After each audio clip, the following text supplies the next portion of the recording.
새벽 6시 요양보호사 이서진은 늘 그렇듯 한명호 어르신의 집 현관문을 열었다. 3년이 지나 이제는 집 주인보다 더 자연스럽게 문을 여는 손길이었다. 현관에 들어서자 은은한 라벤더 향이 코끝을 스쳤다. 어르신이 좋아하셔서 일부러 구해온 방향제였다. 어르신, 저 왔어요. 서진의 목소리의 안방에서 나지막한 기침 소리와 함께 대답이 들려왔다. 아, 우리 서진이구나. 일찍 왔네. 40세의 서진에게 82세의 한명호 어르신은 처음엔 그저 돌봄의 대상이었다. 요양보호사 자격증을 따고 나서 맡게 된 첫 번째 독거노인이었으니까.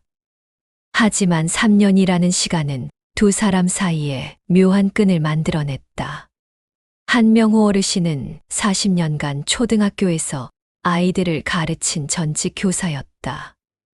부인은 10년 전에 먼저 세상을 떠났고 두 아들은 각각 미국과 부산에 살면서 1년에 한두 번 얼굴을 비칠 뿐이었다. 명절에 전화 한 통 걸어오면 그나마 나은 편이었다. 어르신, 오늘은 몸 좀 어떠세요? 요양보호사 서진은 한명호 어르신의 맥박을 재고 혈압을 측정했다. 수치가 예전보다 불안정해 보였다. 의사가 말한 대로 심장이 많이 약해진 것 같았다. 괜찮아. 괜찮아. 그런데 서진아, 어르신은 서진의 손을 꼭 잡았다. 주름투성이지만 따뜻한 손이었다.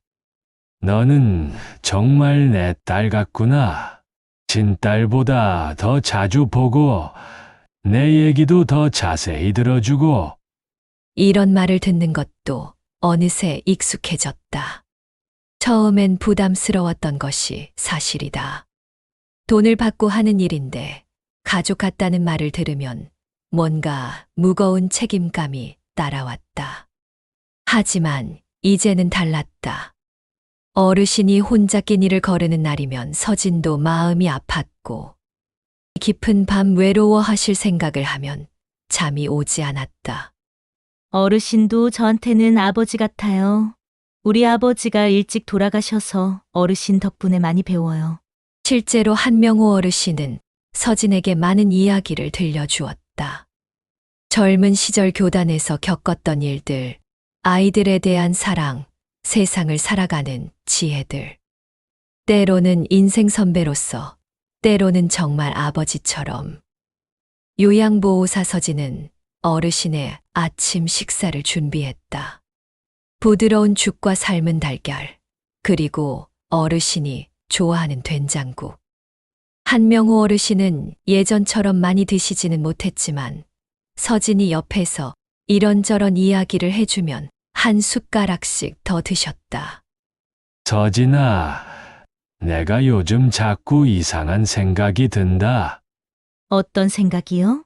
내 아들들, 물론 바쁘니까 자주 못 오는 거겠지만, 그래도 가끔은 서운해.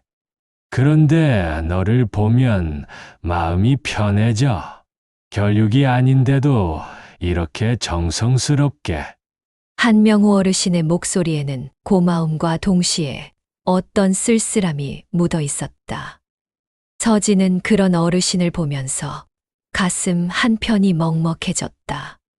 점심 무렵 서진은 명호와 함께 동네 한 바퀴를 돌았다. 지팡이의 의지에 천천히 걷는 어르신을 부축하며 걷는 길. 동네 사람들은 이들을 보며 참 효부다. 저런 며느리 두면 소원이 없겠다라고 속삭였다. 서진은 그런 말들이 어색하면서도 한편으로는 뿌듯했다. 저녁이 되어 집으로 돌아올 무렵 한명호 어르신은 서진의 손을 한 번 더 꼭 잡았다. 서진아, 고맙다. 정말 고마워. 너 같은 사람을 만나서. 그 순간 서진은 알 수 없는 예감에 휩싸였다. 어르신의 목소리에서 뭔가 작별을 준비하는 듯한 느낌이 들었던 것이다. 하지만 그것은 그저 기분 탓이라고 생각하며 자리를 정리했다. 그날 밤 요양보호사 서진은 집에 돌아가서도 한명호 어르신 생각이 계속 났다. 3년이라는 시간 동안 쌓인 정이 이런 것인가 싶었다. 피 한 방울 섞이지 않았지만 어느새 정말 가족 같은 마음이 되어 있었다. 한명호 어르신이 세상을 떠난 건 그로부터 보름 후였다. 새벽에 받은 응급실 전화는 서진의 예감이 틀리지 않았음을 알려주었다. 심장마비였다. 서진이가 병원에 도착했을 때 한명호 어르신은 이미 의식을 잃은 상태였고 의료진의 필사적인 노력에도 불구하고 그날 오후 조용히 숨을 거두었다. 가족분들 연락하셨나요? 의사가 물었다. 요양보호사 서진은 떨리는 손으로 어르신의 휴대폰을 뒤져 아들들의 번호를 찾았다. 미국에 사는 큰아들 한민수, 부산에 사는 둘째 한민준. 오랜만에 걸어보는 번호들이었다. 장례는 조촐했다. 아들들이 급히 와서 3일장으로 치렀지만 조문객의 대부분은 동네 사람들과 명호가 가르쳤던 제자들이었다. 가족들은 형식적인 인사만 나누고는 서로 무언가를 의논하며 따로 모여 있었다. 3년이나 돌봐주셨다니 정말 고생 많으셨습니다. 큰아들 민수가 요양보호사 서진에게 인사했다. 하지만 그의 표정은 어딘지 경계하는 듯 했다. 아니에요. 어르신께서 저에게 더 많이 해주셨어요. 서진은 진심으로 대답했지만 가족들의 시선이 곱지 않았다. 특히 둘째 아들 민준의 아내는 대놓고 불쾌한 표정을 감추지 않았다. 장례를 마치고 일주일 후 요양보호사 서진에게 뜻밖의 전화가 걸려왔다. 이서진 씨죠. 저는 김철수 변호사입니다. 고 한명호 씨의 유언장 집행을 담당하고 있는데요. 내일 오후 2시에 사무실로 나와 주시겠습니까? 유언장이요? 제가 왜? 자세한 내용은 내일 말씀드리겠습니다. 가족분들도 모두 참석하실 예정입니다. 다음 날 변호사 사무실에는 긴장된 분위기가 흘렀다. 큰아들 민수와 둘째 아들 민준 형제, 그들의 부인과 자녀들, 그리고 한명호 어르신의 형의 아들인 조카까지 총 8명의 가족이 모여 있었다. 요양보호사 서진은 한쪽 구석에 앉아 있으면서도 왜 자신이 이 자리에 불려왔는지 도무지 알 수 없었다. 그럼 유언장을 공개하겠습니다. 변호사가 봉투를 뜯으며 말했다. 고인께서는 예금 2억 8천만 원과 부동산 2천만 원, 총 3억 원의 재산을 남기셨습니다. 그리고 변호사가 잠시 말을 멈추고 서진을 바라봤다.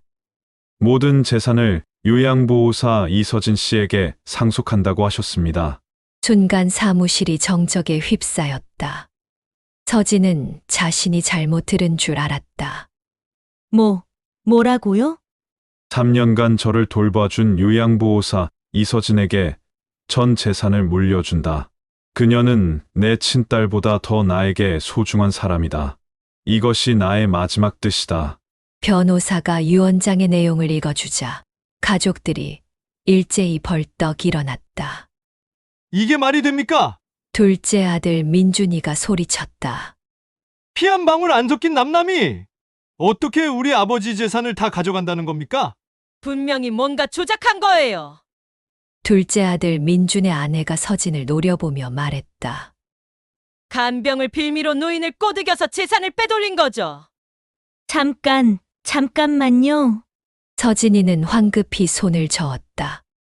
저는 정말 아무것도 몰랐어요. 어르신이 이런 말씀을 하신 적도 없고. 그럴 리가 있겠어요? 3년이나 붙어 있으면서 모를 리가! 큰아들 민수의 부인이 비웃듯 입꼬리를 올렸다. 아버지 정신 상태가 온전하셨는지 의심스럽습니다. 큰아들 민수가 변호사를 향해 말했다. 치매 검사는 받아보셨나요? 변호사가 서류를 뒤적였다. 유언장 작성 전에 정신과 전문의의 판정을 받으셨습니다. 정신적으로 완전히 온전한 상태였다고 기록되어 있습니다. 요양보호사 서진은 머리가 하얘졌다. 3억이라는 돈의 크기도 놀라웠지만 어르신이 자신을 그렇게 생각하고 계셨다는 사실이 더욱 충격이었다. 저는 이 돈을 받을 수 없어요. 서진이 떨리는 목소리로 말했다. 가족분들이 받으셔야죠. 지금 와서 선량한 척하지 마세요. 둘째 아들 민준의 아내가 비아냥거렸다. 이미 다 계획한 거면서. 정말 아니에요. 어르신께서 그런 말씀을 하신 적이 한 번도. 우리는 이 유언장을 인정할 수 없습니다. 큰아들 민수가 단호하게 말했다. 법적으로 이의를 제기하겠습니다. 가족들이 하나둘씩 사무실을 나가면서 서진을 향해 원망 섞인 시선을 던졌다. 큰아들 민수의 아내는 나가면서 중얼거렸다. 3년 동안 우리 아버님한테 뭘 한 거야? 대체? 사무실에 혼자 남은 서진은 멍하니 앉아 있었다. 변호사가 조심스럽게 말을 건넸다. 법적으로는 문제없는 유언장입니다. 하지만 가족들이 소송을 제기하면 시간이 오래 걸릴 수도 있어요. 요양보호사 서진은 고개를 끄덕였다. 하지만 그녀의 마음은 법적인 문제가 아니라 다른 곳에 있었다. 어르신이 마지막까지 자신을 그토록 생각해 주셨다는 사실에 가슴이 벅차올랐다. 동시에 앞으로 벌어질 일들에 대한 막막함도 밀려왔다. 유언장 공개 소식은 삽시간에 동네 전체로 퍼져나갔다. 간병인이 할아버지 재산 3억을 다 가져갔다더라. 3년 동안 무슨 짓을 한 거야? 역시 남이 남이지. 혈육을 어떻게 이겨? 요양보호사 서진이가 마트에 장을 보러 나가면 사람들이 수군거리다가 그녀를 보자 입을 다물었다. 평소 정답게 인사하던 사람들조차 시선을 피했다. 어떤 이는 대놓고 저런 사람을 믿고 우리 부모님을 맡길 수 있겠어? 라며 혀를 찼다. 더 큰 충격은 사흘 후에 왔다.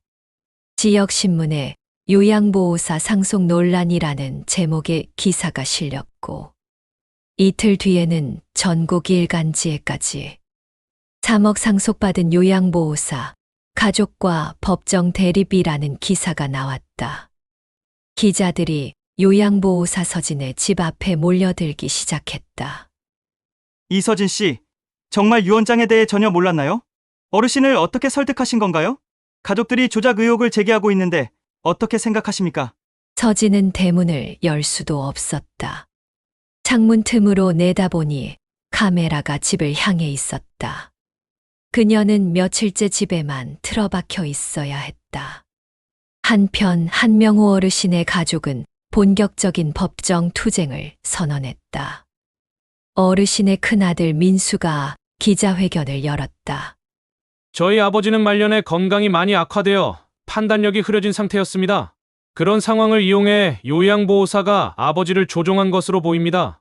저희는 이 부당한 유언을 절대 받아들일 수 없습니다. 기자들의 질문이 쏟아졌다. 구체적으로 어떤 증거가 있습니까? 아버지 생전에 요양보호사와의 관계는 어땠나요? 3년 동안 왜 더 자주 찾아뵙지 않으셨나요? 마지막 질문에 큰아들 민수는 잠시 말문이 막혔다가 대답했다. 저희도 바빴지만 나름대로 신경 썼습니다. 하지만 동네에서는 다른 목소리들이 나오기 시작했다. 경비실의 박 경비원이 먼저 입을 열었다. 한명호 어르신이 생전에 저한테 그런 말씀을 하셨어요. 내 자식들은 1년에 한두 번 오지만 서진이는 매일 와서 내 안부를 묻는다. 진짜 자식이 누군지 모르겠다고요. 시장에서 반찬 가게를 하는 김 사장 아주머니도 증언했다. 어르신이 우리 가게에 오실 때마다 자랑하셨어요. 내 요양보호사는 진짜 친딸 같다. 가족보다 더 가족이다라고 눈물까지 글썽이시면서 말씀하시더라고요. 동네 한의원 원장도 기자들에게 말했다. 한명호 어르신이 작년에 우리 병원에 오셨을 때 정신이 완전히 또렷했어요. 서진이가 아니었으면 나는 진작 죽었을 거다. 그 아이는 내 생명의 은인이다라고 하시더군요. 이런 증언들이 하나둘씩 나오자 여론이 조금씩 변하기 시작했다. 특히 한명호 어르신이 30년간 가르쳤던 제자들이 나서서 증언했다. 선생님은 돈보다 사람의 진심을 더 소중히 여기는 분이셨어요. 판단력이 흐려졌다고요? 작년까지도 우리들 안부를 다 기억하고 계셨는데요? 요양보호사 서진은 이런 소식들을 집에서 뉴스로 보면서 복잡한 마음이었다. 고마운 마음과 동시에 죄송한 마음도 들었다. 자신 때문에 어르신의 명예까지 실추되는 것 같아서였다. 그러던 어느 날 저녁 서진의 집에 예상치 못한 손님이 찾아왔다. 한명호 어르신이 가르쳤던 제자 중 한 명인 정미영이었다.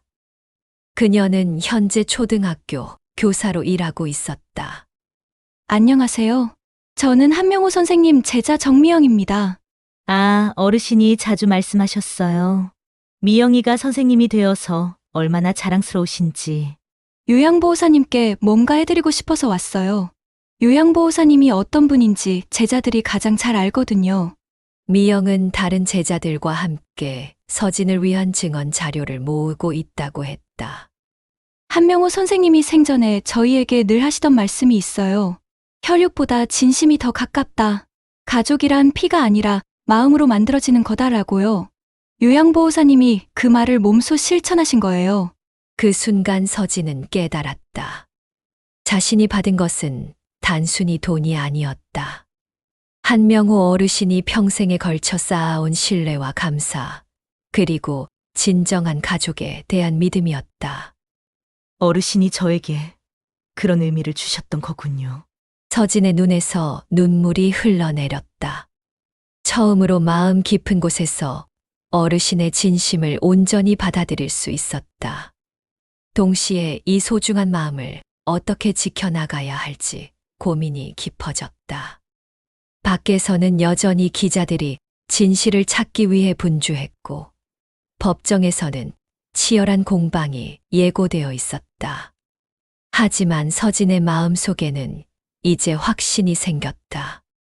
어르신이 남긴 것은 돈이 아니라 더 큰 뜻이었다는 것을.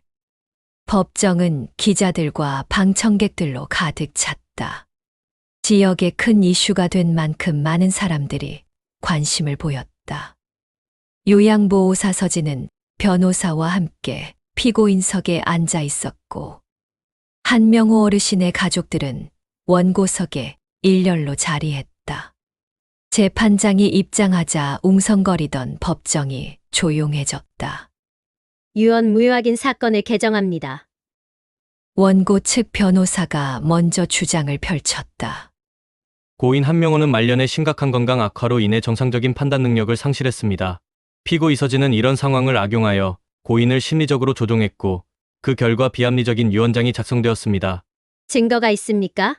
재판장이 물었다. 첫째, 고인은 치매 초기 증상을 보이고 있었습니다.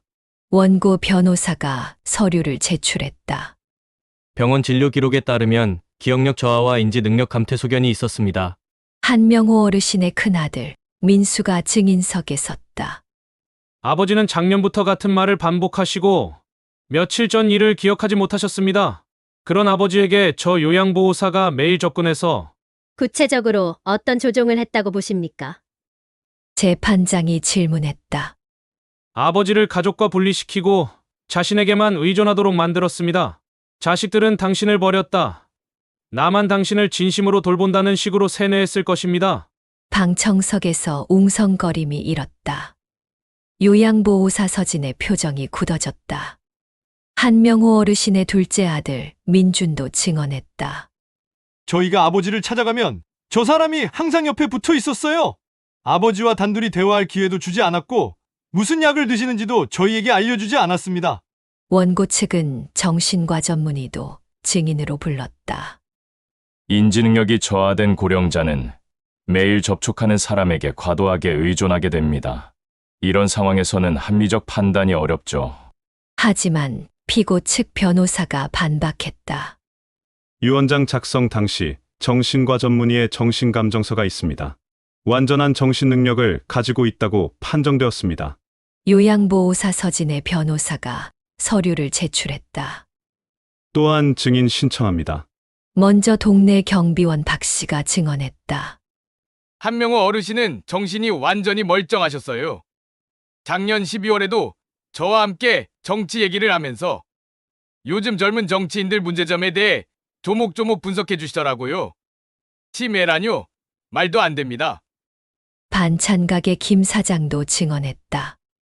한명호 어르신이 우리 가게에 올 때마다 서진이가 내 딸이다라고 자랑하셨어요. 누가 강요해서 하는 말이 아니라 진심에서 우러나는 말씀이셨죠. 한명호 어르신의 제자들도 줄줄이 증언했다. 선생님은 작년까지도 제자들의 결혼식, 승진 소식 다 기억하고 계셨어요. 정신이 흐렸다면 어떻게 30년 전 제자들 이름을 다 기억하세요? 분위기가 점점 서진에게 유리해지는 것 같았다. 하지만 원고 측은 마지막 카드를 꺼냈다. 피고가 고인에게 재산 상속을 요구했다는 녹음 파일이 있습니다. 법정이 술렁였다. 서진의 얼굴이 하얗게 변했다. 그런 적 없어요. 저는 한 번도. 하지만 원고 변호사가 재생한 녹음에서는 서진의 목소리가 들렸다. 어르신, 제가 없으면 어떻게 하실 거예요? 가족들은 1년에 한두 번 오지만 저는 매일 와서. 녹음은 거기서 끊어졌다. 요양보호사 서진은 당황했다. 이건 맥락이 완전히 다른 대화예요. 어르신이 혼자 계실까봐 걱정되어서 한 말인데. 원고 측이 승리를 확신하는 듯한 표정을 지었다. 하지만 그 순간 요양보호사 서진의 변호사가 봉투 하나를 꺼냈다. 피고 측에서 새로운 증거를 제출하겠습니다. 재판장이 고개를 끄덕였다. 고인이 직접 손으로 쓴 편지입니다. 유언장과 함께 발견되었지만 지금까지 공개하지 않았습니다. 변호사가 편지를 읽기 시작했다. 사랑하는 서진에게 이 편지를 읽고 있다면 나는 이미 이 세상 사람이 아닐 것이다. 나의 남은 날들을 함께한 이는 서진뿐이었다. 내 친자식들도 바쁜 세상살이에 나를 잊고 살았지만 서진만은 매일 내 안부를 물어주고 내 외로움을 달래주었다. 법정이 조용해졌다. 모든 사람이 편지 내용에 집중했다. 외로운 노년에 손을 잡아준 그녀가 내 전부였다. 혈육이 무슨 의미가 있는가? 진심으로 나를 사랑해준 사람이 바로 내 가족이다. 내 삶의 마지막 수업은 피보다 진심이 더 가깝다는 깨달음이었다. 서진아, 고맙다. 너는 내가 이 세상에서 받은 가장 큰 선물이었다.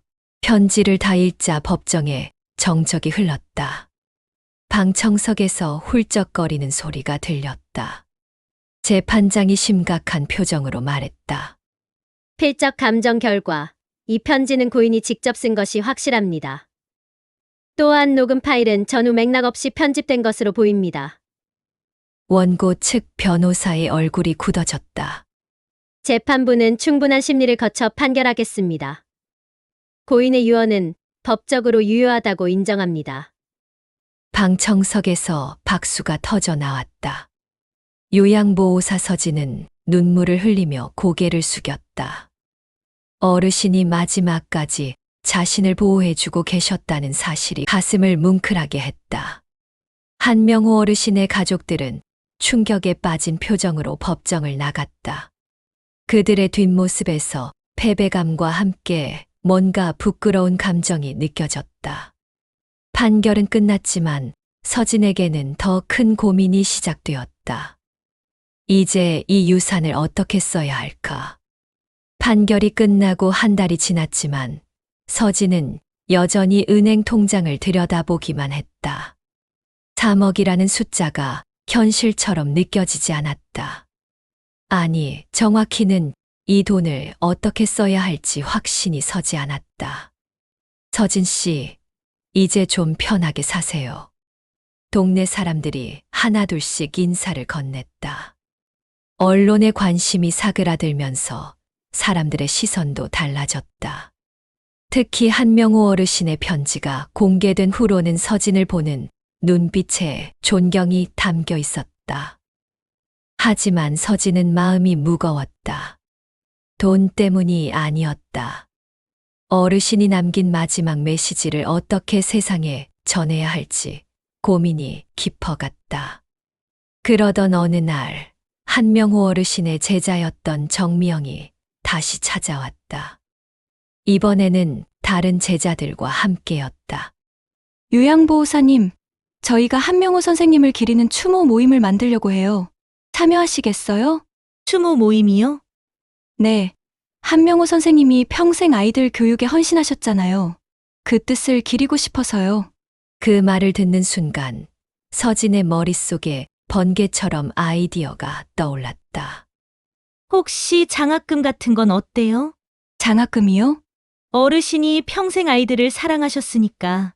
그리고 가난한 집 아이들이 공부를 포기하는 걸 가장 안타까워하셨거든요. 미영의 눈이 반짝였다. 정말 좋은 아이디어예요. 그런데 비용이 만만치 않을 텐데요? 서진이 조용히 미소를 지었다. 그건 제가 맡을게요. 전부 다요. 그날부터 요양보호사 서진은 바쁘게 움직였다. 변호사와 상의해서 재단 설립 절차를 알아보고 한명호 어르신의 제자들과 함께 사업 계획을 세웠다. 이름은 한명호 장학재단으로 정했다. 재단의 목표는 명확했다. 경제적 어려움으로 학업을 포기할 위기에 있는 지역 청소년들에게 장학금을 지급하고 멘토링을 제공하는 것이었다. 한명호 어르신이 평생 실천했던 교육 철학을 이어가는 것이었다. 서진은 상속받은 3억 원을 모두 재단에 기부했다. 한 푼도 자신이 쓰지 않았다. 재단 설립 소식이 알려지자 언론이 다시 관심을 보였다. 하지만 이번에는 따뜻한 시선이었다. 이서진 씨, 3억 원을 모두 기부하신 이유가 뭔가요? 기자가 질문했다. 서진은 잠시 생각에 잠겼다가 대답했다. 저는 이미 충분히 받았어요. 어르신께서 3년 동안 저에게 주신 사랑과 신뢰, 그리고 마지막에 남겨주신 편지. 그게 제 진짜 상속이었어요. 그래도 3억이면 큰 돈인데 아쉽지 않나요? 전혀요. 서진이 환하게 웃었다. 어르신이 가장 기뻐하실 일이라고 확신해요. 돈을 쓰면 없어지지만 아이들의 꿈은 영원히 남잖아요. 재단 설립식이 열린 날 많은 사람들이 참석했다. 한명호 어르신의 제자들, 동네 주민들, 그리고 뜻밖의 어르신의 큰아들 한민수도 나타났다. 서진 씨, 어르신의 큰아들 민수가 조심스럽게 다가왔다. 죄송합니다. 저희가 정말 잘못했습니다. 서진이 고개를 저었다. 괜찮아요. 가족 입장에서는 당연한 반응이셨어요. 아버지가 정말 당신을 사랑하셨구나 싶어요. 이런 일을 하는 걸 보니까 민수의 눈에 눈물이 맺혔다. 저희가 아버지께 소홀했던 걸 이제야 깨닫네요. 당신이 우리가 못한 일을 다 해주셨네요. 서진은 민수의 어깨에 손을 얹었다. 어르신은 끝까지 아드님들을 자랑스러워하셨어요. 내 아들들은 멀리서도 잘 살고 있다고 늘 말씀하셨거든요. 재단의 첫 번째 장학생은 10명이었다. 모두 성적은 우수하지만 경제적으로 어려운 학생들이었다. 서진은 직접 한 명 한 명을 만났다. 공부 열심히 해요. 한명호 할아버지가 하늘에서 지켜보고 계실 거예요. 할아버지요? 응. 너희들처럼 공부하고 싶어 하는 아이들을 가장 사랑하신 분이셔. 아이들의 눈이 반짝였다. 서진은 그 눈빛에서 한명호 어르신이 평생 보고 싶어 했던 것을 보았다. 희망과 꿈으로 빛나는 아이들의 미래를. 6개월 후 지역신문에서 서진을 다시 인터뷰했다. 한명호 장학재단이 벌써 50명의 학생을 지원했다고 들었습니다. 소감이 어떠세요? 어르신이 살아계셨다면 정말 기뻐하셨을 거예요. 아이들이 편지를 보내오거든요. 할아버지 덕분에 꿈을 포기하지 않을 수 있어서 감사하다고. 결국 돈이 목적이 아니었다는 게 증명됐네요. 서진이 창밖을 바라보며 미소를 지었다. 하늘이 유난히 맑았다. 저는 이미 충분히 받았어요. 외로운 노인의 마지막 미소, 진심으로 나를 딸이라고 불러준 그 음성, 그리고 피보다 진심이 더 가깝다는 깨달음. 그게 제 진짜 상속이었죠. 기자가 마지막 질문을 던졌다. 앞으로의 계획은 뭔가요? 계속 요양보호사 일을 할 거예요. 그리고 재단도 키워나가고요. 어르신이 보여주신 사랑을 이제는 제가 다른 사람들에게 나눠주고 싶어요. 그날 저녁 서진은 명호의 묘소를 찾았다. 손에는 아이들이 보낸 편지들이 들려 있었다. 어르신, 그곳에서 잘 지내고 계시죠? 아이들이 모두 고마워해요. 어르신 덕분에 꿈을 키우고 있다고요. 바람이 불어와 편지들이 살랑거렸다. 마치 어르신이 미소 지으며 고개를 끄덕이는 것 같았다. 서진은 깨달았다. 진정한 유산은 돈이 아니라 관계와 기억, 그리고 사랑이었다. 그것이 바로 한명호 어르신이 남긴 가장 큰 선물이었다. 석양이 묘소를 비추는 가운데 서진은 조용히 중얼거렸다. 어르신, 사랑해요, 영원히. 가족의 진짜 의미가 무엇인지, 사랑의 진짜 모습이 어떤 것인지. 3년 동안 두 사람이 나눈 것은 단순한 돌봄이 아니라 서로에게 아버지와 자식 같은 사랑이었습니다. 돈은 사라지지만 사랑은 나눌수록 더 커집니다. 피보다 진심이 더 가깝다. 그 울림이 오늘 우리의 가슴에도 남기를 바랍니다. 오늘도 시니어 햇살 스토리와 함께 해주셔서 감사합니다.